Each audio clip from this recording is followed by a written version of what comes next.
ऐसी कौम जिसे अल्लाह ने जमीन से मिटाया नहीं बल्कि जिंदा रखा, फिर उन्हें दो पहाड़ों के दरमियान कैद कर दिया। ना वो मर सकते हैं ना वो निकल सकते हैं, बस इंतजार। कुरान बताता है ये कौम हजारों सालों से कैद है और ये हर रोज एक दीवार को नोचती है, लेकिन जब अल्लाह चाहेगा सिर्फ एक लफ्ज कहा जाएगा इंशाअल्लाह, और वो दीवार जो सदियों से खड़ी है एक ही दिन में टूट जाएगी। और जब ये कौम निकलेगी, रसूलुल्लाह सल्लल्लाहु अलैहि वसल्लम ने फरमाया, उनका पहला लश्कर समुंदर पी जाएगा।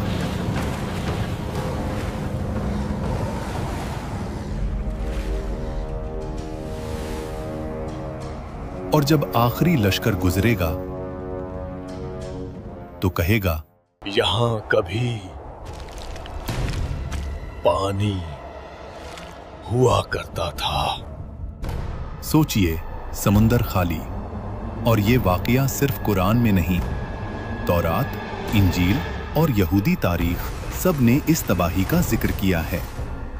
ये कौम है याजूज माजूज, एक ऐसी कौम जो एक बंद दीवार के पीछे कैद है, जो रोज उस दीवार को चाटते हैं, तोड़ना चाहते हैं और फिर कहते हैं,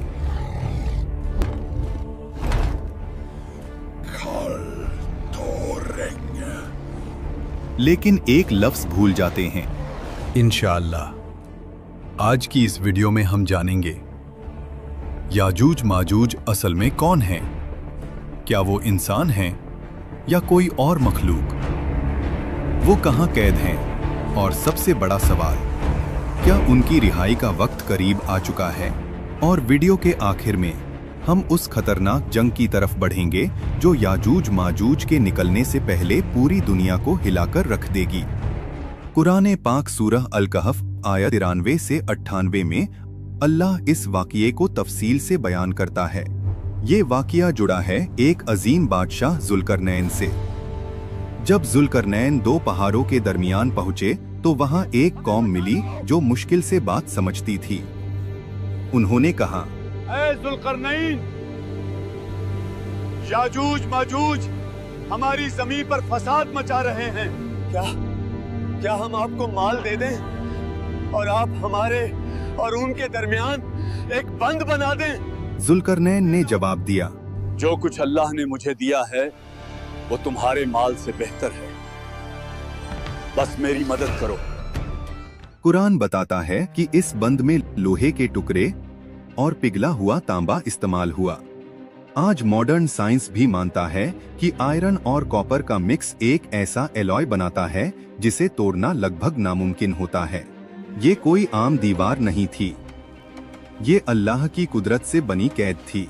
लेकिन सवाल अभी बाकी है, याजूज माजूज कौन हैं?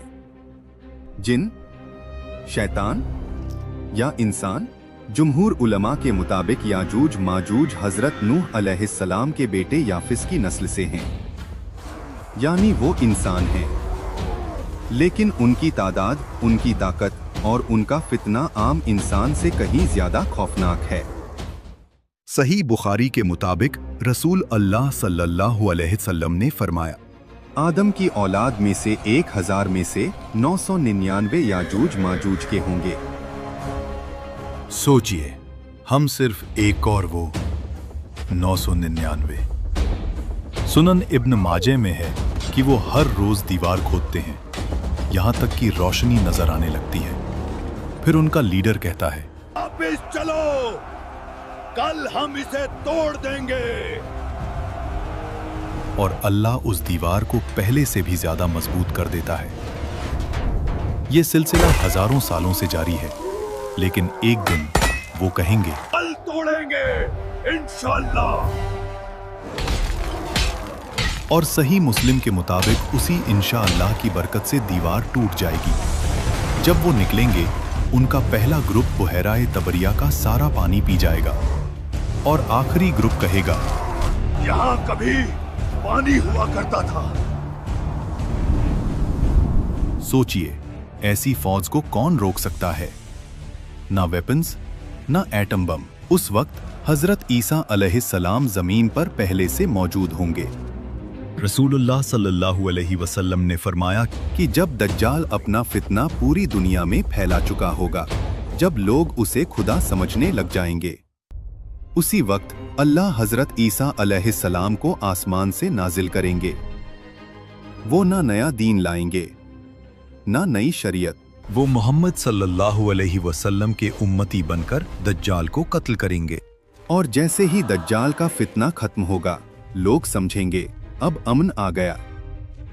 लेकिन असल इम्तिहान फिर शुरू होगा। उसी वक्त अल्लाह हजरत ईसा अलैहिस्सलाम पर वही करेंगे, मेरे बंदे, मैंने अपने ऐसे बंदे निकाल दिए हैं जिससे लड़ने की ताकत किसी इंसान में नहीं। फिर अल्लाह के हुक्म से हजरत ईसा अलैहिस्सलाम ईमान वालों को लेकर कोहे तूर पर चले जाएंगे, क्योंकि याजूज और माजूज का फितना सिर्फ जंग नहीं होगा, वो जमीन पर फैल जाएंगे, खेतियां बर्बाद, पानी खत्म, हर चीज खा जाएंगे। हदीस के इशारे से मालूम होता है कि वो जानवरों को भी नहीं छोड़ेंगे, इंसानी लाशों को भी पांव तले रौंदेंगे और हर चीज को फसाद में बदल देंगे। ये फितना सिर्फ कत्ल का नहीं, पूरी जिंदगी खत्म कर देने का फितना होगा। लोग भूख से मरने लगेंगे, जमीन पर रहना नामुमकिन हो जाएगा। ना तलवार काम आएगी, ना फौज, ना टेक्नोलॉजी। अल्लाह का हुक्म हो चुका है, अब तुम्हारी गोलियां सिर्फ आवाज हैं।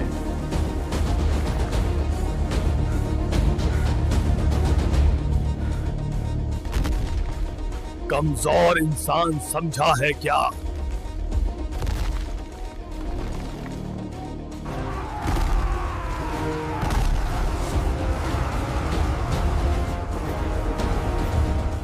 पकड़ो इनको, आज इनमें से कोई नहीं बचना चाहिए। फिर हजरत ईसा अलैहिस्सलाम और मोमिनीन अल्लाह से दुआ करेंगे और फिर अल्लाह याजूज माजूज की गर्दनों में नगफ नाम का कीड़ा पैदा करेगा। सिर्फ एक रात में पूरी कौम ऐसे मर जाएगी जैसे एक ही जान हो। सुबह होगी और जमीन लाशों से भरी होगी। बदबू इतनी शदीद होगी कि सांस लेना मुश्किल हो जाएगा। फिर अल्लाह ऐसे परिंदे भेजेगा जिनकी गर्दन बुख्ती ऊंट जितनी लंबी होगी। वो उन लाशों को उठाकर दूर वादियों में फेंक देंगे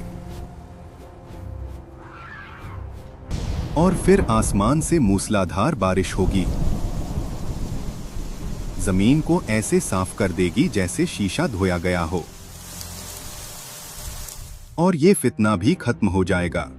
लेकिन याजूज माजूज का फितना इतना खौफनाक है कि अंबिया भी इससे पनाह मांगते थे। ये कियामत की वो निशानी है जो बताती है कि तौबा का दरवाजा बंद होने वाला है। सोचिए, दज्जाल का फितना खत्म और उसके बाद इंसानी तारीख का सबसे बड़ा फसाद। याजूज माजूज, ये सिर्फ वाकिया नहीं, ये कियामत की सबसे खौफनाक हकीकत है। और सवाल ये नहीं कि वो आएंगे या नहीं, सवाल ये है, क्या हम उस वक्त के लिए तैयार हैं? अगर आज दुनिया की तमाम फौजें एक ही जंग में उतर आएं और जंग का नतीजा ये हो कि जीतने वाला भी तबाह हो जाए। रसूलुल्लाह सल्लल्लाहु अलैहि वसल्लम ने जिस जंग का जिक्र फरमाया, वो दज्जाल का फितना नहीं, वो याजूज माजूज का हमला भी नहीं, बल्कि वो जंग है जो इन दोनों से पहले होगी। एक ऐसी जंग जिसमें तलवारों से ज्यादा लाशें बोलेंगी। और जब ये जंग खत्म होगी, दुनिया इतनी कमजोर हो चुकी होगी कि फिर दज्जाल के लिए कोई रुकावट बाकी नहीं रहेगी। लेकिन क्या आप जानते हैं, याजूज माजूज के निकलने से पहले और दज्जाल के आने से पहले दुनिया एक ऐसी खूनी जंग देखेगी जो इंसानी तारीख की सबसे भयानक जंग होगी। इस्लाम में इसे कहा गया अल-मलहमा अल-कुबरा और दूसरी किताबों में आर्मगेडन। एक जंग जहां 100 में से 99 लोग मारे जाएंगे। वो जंग किन के दरमियान होगी और क्या उसका वक्त शुरू हो चुका है? इसका जवाब और मलहमा-ए-कुबरा की पूरी हकीकत अगली वीडियो में। कमेंट में अल्लाहू अकबर लिखें और चैनल को लाइक और सब्सक्राइब करना न भूलें। अल्लाह हाफिज।